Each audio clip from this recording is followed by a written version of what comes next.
लोकप्रिय मराठी नाटक हे राम नथुराम अब आप ऑनलाइन देख सकते हैं।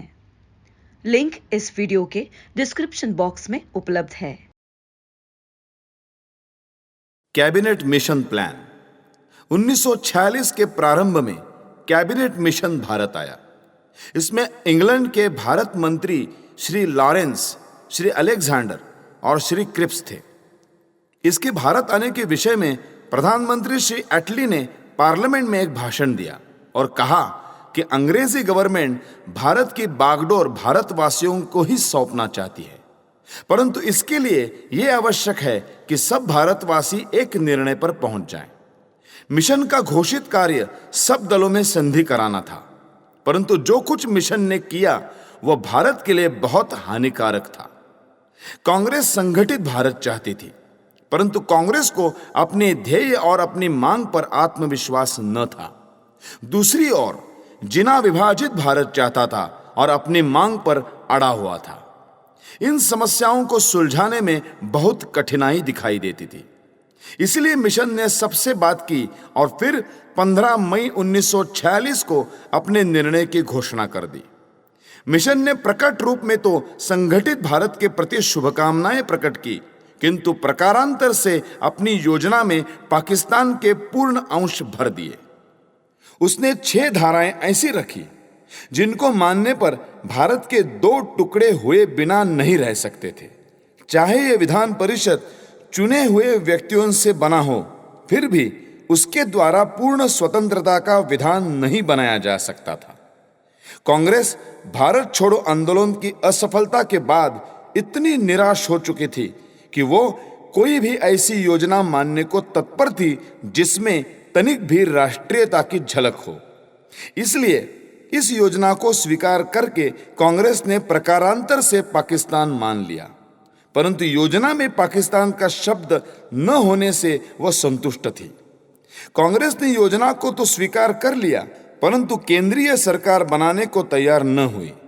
अंत में कांग्रेस को सरकार बनानी पड़ी और बिना शर्त सारी योजना को स्वीकार करना पड़ा। जिन्ना ने अंग्रेजों को अन्यायी बताकर उनकी निंदा प्रारंभ कर दी। उधर मुस्लिम लीग ने सीधी कार्यवाही प्रारंभ की। बंगाल, पंजाब, बंबई और अन्य स्थानों पर मुसलमानों ने ऐसे रक्तपात, लूटपाट और अग्निकांड किए कि इतिहास में कहीं भी उनका उदाहरण देखने को नहीं मिलता। हानि केवल हिंदुओं की ही हुई।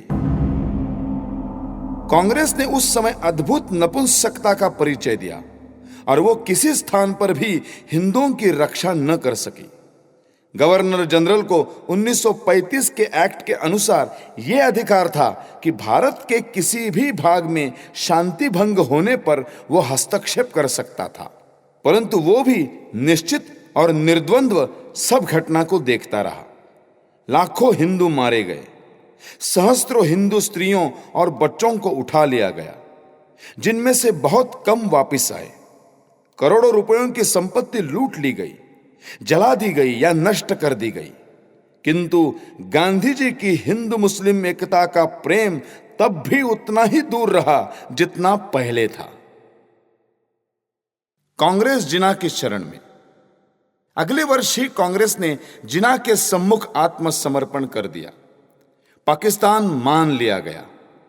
जो कुछ उसके पश्चात हुआ वो सबको भली भांति ज्ञात है। गांधी जी फिर मुसलमानों का पक्ष लेते रहे। जो लाखों हिंदू लूटे पीटे नष्ट हुए, इस महात्मा ने उनके लिए एक शब्द भी न कहा। वह स्वयं को मानवता का सेवक कहता था, किंतु उसके लिए मानवता के एकमात्र प्रतीक मुसलमान थे। हिंदू उसकी मानवता के क्षेत्र में नहीं आते थे। इस विचित्र साधु वृत्ति को देखकर मुझे आघात पहुंचा।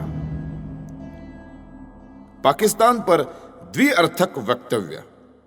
अपने एक लेख में गांधी जी ने पाकिस्तान की कल्पना का कड़ा विरोध प्रकट किया, किंतु वह दिखावा मात्र था, क्योंकि उसी लेख में वे स्पष्ट रूप में कहते हैं कि मुसलमान किसी भी मूल्य पर पाकिस्तान चाहते हों तो वो प्राप्त करने में उन्हें कौन रुकावट डाल सकेगा। इस कथन का अर्थ महात्मा ही जाने। क्या वो पाकिस्तान का पुरस्कार था? क्या वो पाकिस्तान की घोषणा थी?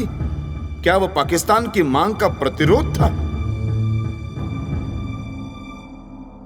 कश्मीर के महाराज को कुपरामर्श। कश्मीर के विषय में गांधी जी सदा यह परामर्श देते रहे कि सत्ता शेख अब्दुल्ला को सौंप दी जाए, केवल इसीलिए कि कश्मीर में मुसलमान अधिक संख्या में हैं। इसीलिए गांधी जी का मत था कि महाराज हरि सिंह को संन्यास लेकर काशी चले जाना चाहिए। परंतु हैदराबाद के विषय में गांधी की नीति भिन्न थी। यद्यपि वहां हिंदुओं की संख्या अधिक थी, परंतु गांधी जी ने कभी न कहा कि निजाम फकीरी लेकर मक्का चले जाएं। माउंटबेटन ने हिंदुस्तान का विभाजन किया। 15 अगस्त 1946 के पश्चात मुस्लिम लीग के गुंडों ने हिंदुओं को लूटना प्रारंभ कर दिया और जहां कहीं उनको अवसर मिला वे नहीं चुके। यह दशा देखकर लॉर्ड वेवेल को औपचारिक दुख तो हुआ, परंतु उसने इन अत्याचारों को रोकने के लिए कहीं भी अपने हस्तक्षेप अधिकारों का प्रयोग नहीं किया, जो उसे 1935 के गवर्नमेंट एक्ट के अनुसार प्राप्त थे। कराची से बंगाल तक हिंदुओं का रक्त बहाया जाने लगा। केवल दक्षिण में मुसलमानों को किंचित उत्तर मिला। 2 सितंबर 1946 के पश्चात कांग्रेस और मुस्लिम लीग के सदस्यों की मिलीजुली सरकार चलती रही, परंतु दोनों दलों में सहयोग से काम नहीं होता था। मुसलमान सदस्यों ने यथासंभव प्रयत्न किए कि किसी प्रकार सरकार काम न चला पाए। वे यह सिद्ध करना चाहते थे कि मिलीजुली हुकूमत काम नहीं कर सकती, परंतु उन्होंने जितना असहयोग किया, गांधी जी ने उनकी उतनी ही अधिक खुशामद की। लॉर्ड वेवेल दोनों पक्षों में समझौता नहीं करा सके, इसलिए उसे त्याग पत्र देना पड़ा। उसकी आत्मा यह नहीं मानती थी कि भारत का विभाजन किया जाए। उसने स्पष्ट रूप से कहा भी कि विभाजन की कोई आवश्यकता नहीं है। उसके पश्चात लॉर्ड माउंटबेटन आया। लॉर्ड माउंटबेटन दक्षिण पूर्व कमांड का कमांडर था। वो एक सैनिक वृत्ति का व्यक्ति था, बहुत साहसी और धुन का पक्का था। वो भारत इस उद्देश्य से आया था कि कुछ ना कुछ करना है, और जो कुछ उसने किया वो था भारत का विभाजन। उसे रक्तपात की कोई चिंता न थी। उसकी आंखों के सामने रक्त की नदियां बहीं। शायद उसका विचार था कि जितने हिंदू मर रहे हैं उतने शत्रु ही कम हो रहे हैं, क्योंकि हिंदू ही उसकी योजना की पूर्ति में बाधा डाल रहे थे। इसीलिए इस बात की ओर उसने लेश मात्र ध्यान नहीं दिया। जून 1948 भारत को सत्ता सौंपने का समय बताया गया था। उससे पहले हिंदुओं और मुसलमानों का खूब रक्त बह चुका था। कांग्रेस जो राष्ट्रीयता का जयघोष कर रही थी, जिन्ना की तलवार के आगे झुक गई और गुप्त रूप से उसने पूर्ण पाकिस्तान स्वीकार कर लिया। संपूर्ण प्रजातंत्र रखा गया। भारत के टुकड़े कर दिए गए। 15 अगस्त 1947 को भारत की तिहाई भूमि विदेशी बन गई।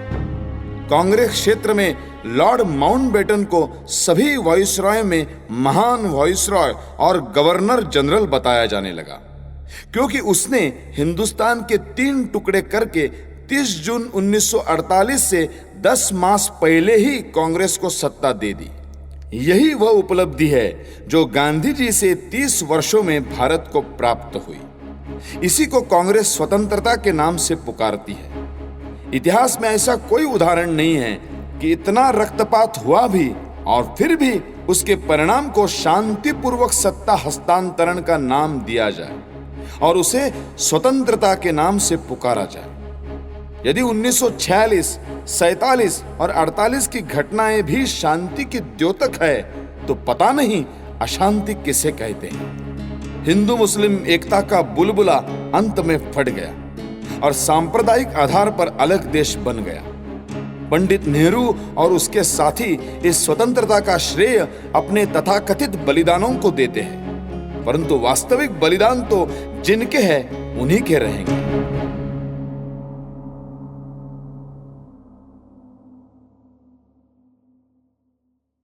लाइक कीजिए, शेयर कीजिए, सब्सक्राइब कीजिए और हाँ, नए नए वीडियोस देखने के लिए बेल आइकन दबाइए। राष्ट्राय स्वाहा।